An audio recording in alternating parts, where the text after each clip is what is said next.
Once in a small peaceful town, there lived a family in a quiet corner of the city. This family had a 12 years old boy named David, who was in the 6th grade. David was energetic who loved playing outdoor, and his favorite activity was playing soccer. Almost every day, David would head out to the nearby public field where he honed his soccer skills. One afternoon, after going come from the school, and David stumped onto the coach looking deep in the thought. He opened a school book, stared at it for a moment, then leaned back to the school with a dissatisfied look at the his father, who had just come in from the noticed the unusual behavior and walked over to his son.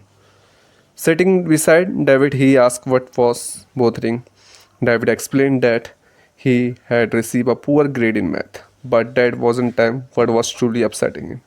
He shared that his close friend and neighbor Matt always seemed to score high in math.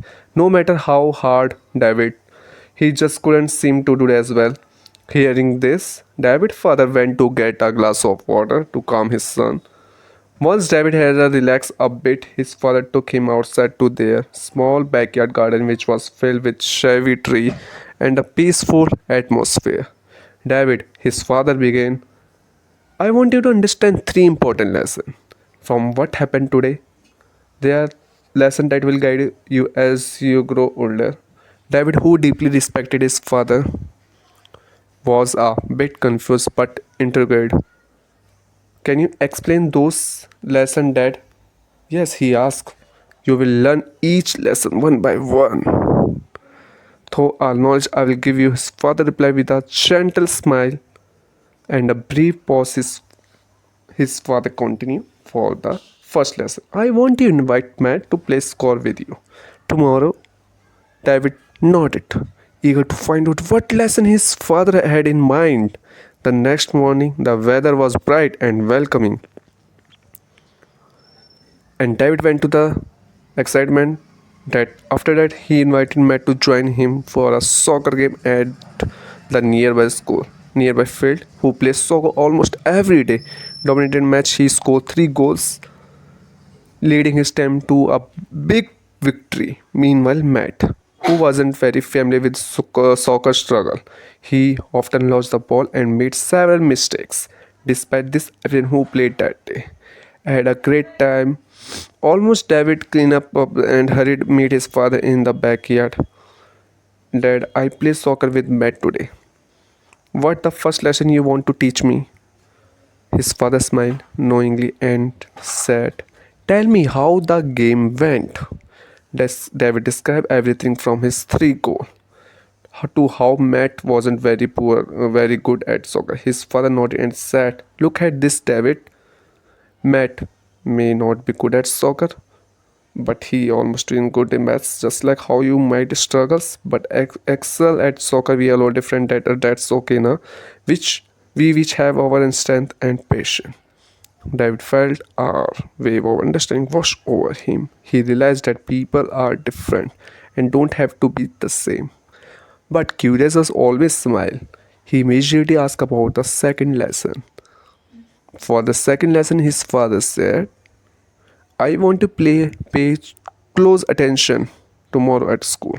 Keep track of how often you see him counting or working with numbers.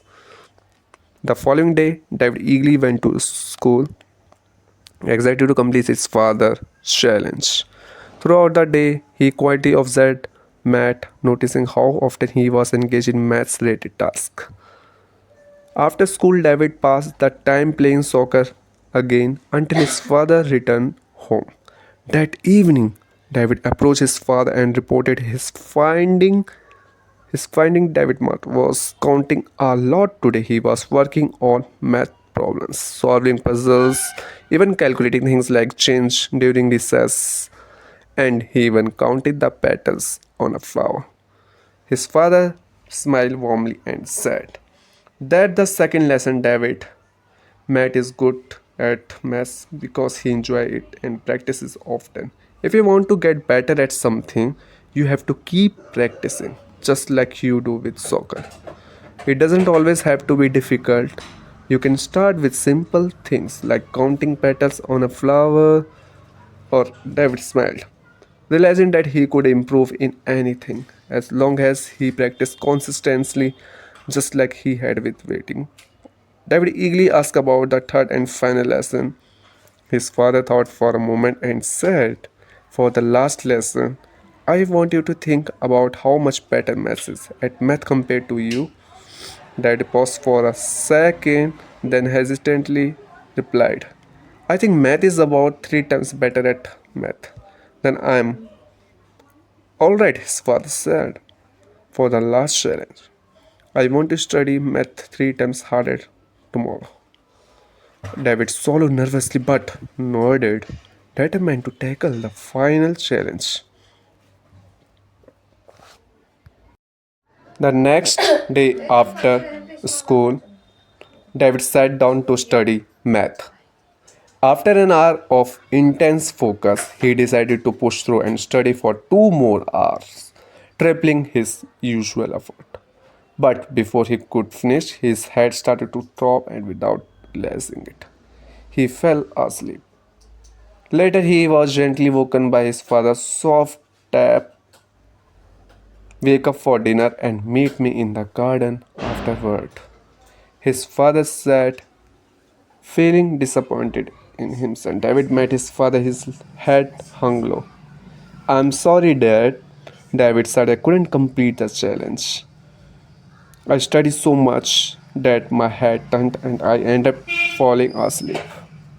His father gently patted David's head and said, "David, this is what happens when you try to master something you don't enjoy. It's hard to stay disciplined and consistent, but when you study something you love, discipline and consistency feel much higher, just like how you stay dedicated to play soccer." After a brief silence, his father gave him the final piece of advice.